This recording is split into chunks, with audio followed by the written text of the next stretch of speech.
Now, this week, the London arts venue The Roundhouse welcomed young poets from around the world for a week of workshops, collaborations and performances.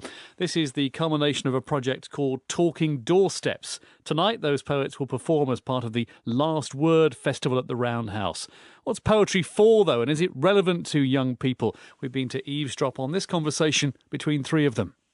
Hi, I'm Sara, Sibai, and I'm from Lebanon. I'm Xabiso, Vili, and I'm from Johannesburg. Adrain van Wyk, Cape Town, South Africa, via Kuils River. We like words. We're in love with words, I suppose. I'm sure each of us have our own definitions of what poets are. For me personally, it's a platform for the imaginations to project all their dreams and fears and anxieties onto the canvas of their souls. So I think that's what a poet could be. For me, I only know from my perspective what I think a poet is, and that is how I relate to poetry, which is a way of seeing the world, filtering it through myself, and then putting it back out onto paper. And that process for me is poetry. I've always had problems with that term, and I've never really called myself a poet until I came here, and everyone's like, oh, you're a poet. I was like, I guess. It's just really about using words and play on words and rhythm to understand ourselves, our humanity, the world, our experiences in the world, who we want to be, who we have been, who we were, who we don't want to be. Just making sense of all that through these words. And it's really just music, using words. It's playing music, really. I mean, poetry, I agree with you, poetry has always been radical. We talk about the freedom of speech. That is so powerful. Yeah. They open every show with that line. With the idea of the freedom of speech. You're not allowed to incite violence. You're not allowed to incite hate. Yeah. But if nobody bleeds on stage, you can say whatever you like, which is so very important. And I think in terms of, especially where poetry has come from with political poetry during apartheid. And it's so important to our context as well, because I'm a firm believer that apartheid was recited down through poetry. It was broken down through poetry, and it was sung down through song. The poetry it's difficult to escape the political within it, I think. But at the same time, it affords you that space to talk about anything. Going to these poetry events and listening to people telling you about their own stories, telling you about what they think is a way to fix society, or just telling you a love poem and just being like, you know what, I'm in love and this is what I think love is. It adds so much more to our living. I think the personal is political, and I think some of the beautiful things I see in poetry in Beirut is that people talk about the dysfunctional government and their governmental institutions, but they also talk about how that affects them on a day-to-day basis. Electricity cuts, water bills, lack of employment, or opportunities for scientific development. There's those things that tackle or affect who we are to the core, how we live our lives every day, whether I have to get out of the house because it's too hot and there's no electricity, so I can't turn on the AC, and it's just I can't breathe. So, those things that make it real. And then, yes, the idea of stories between people and, that person that kind of randomly walked into your life and randomly walked out but left a mark. And it's those stories of the day-to-day things that happen on the streets that make it political but also really personal. So having heard that conversation, let's hear now some of the poems that they've been working on. This is Adrain, and I'd just like to greet you by saying, hello, salam, time to renew forgotten bonds with chants and songs learnt in a semester. The truth will fester. Welcome to the ceremony of wordplay with the ancestors. So swallow your vengeance as we partake in ascendance, communicating with higher descendants, exchanging and debating stories about our past, whilst educating black skins with white masks. Thank you. I am Xabiso Vili, and this is a poem I'm currently editing, and I hope you enjoy it. My father fights so many wars, his hands have turned into guns, his arms have turned into guns. He can't hold my mother anymore. She made of porcelain, nor can he his sons. We too like our mother. I have her pulse, but my father's heart I break. Everything in sight I break. Everything I touch I break.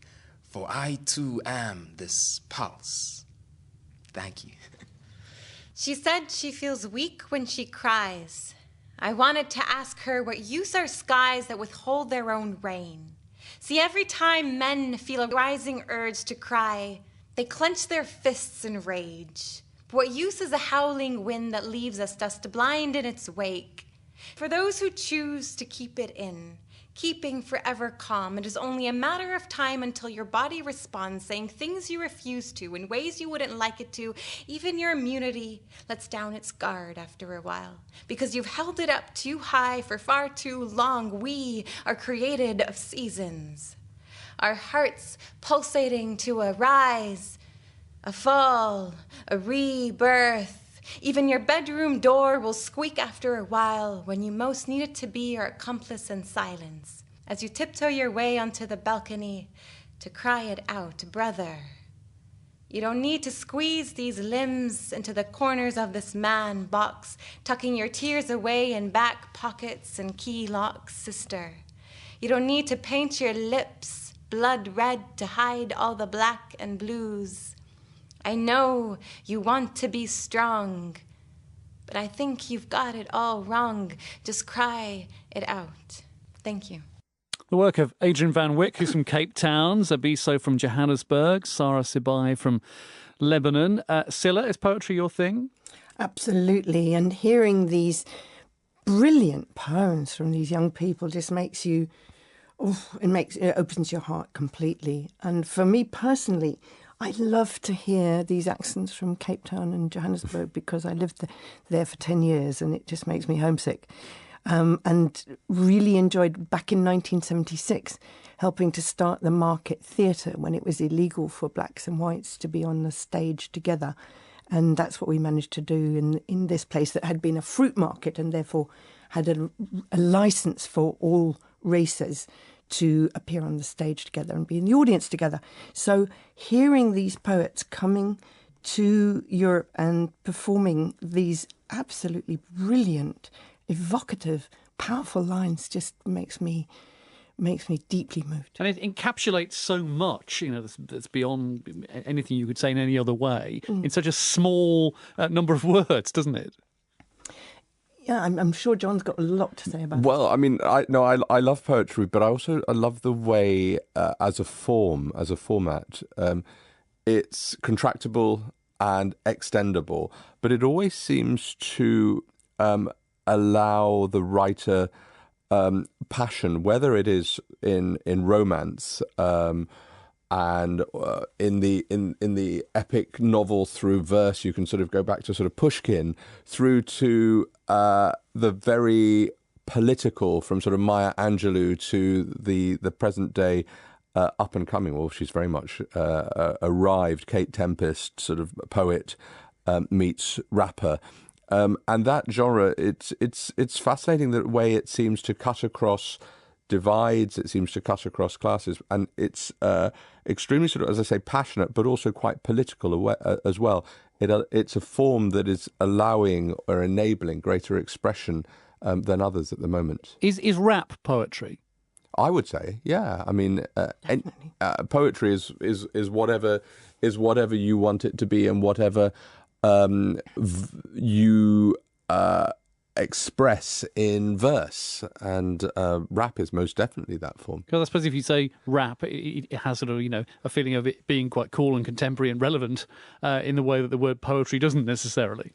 Well, I think it's incredibly powerful, and one of the organisations I'm deeply involved with at the moment is called Rising Women, Rising World, and Dr. Rama Mani from New Delhi is travelling around the world and listening to the stories of women who've been involved in severe violence, as we heard earlier, and then she's reproducing that on stage in poetry, and it's so powerful. It's almost more powerful than a news item.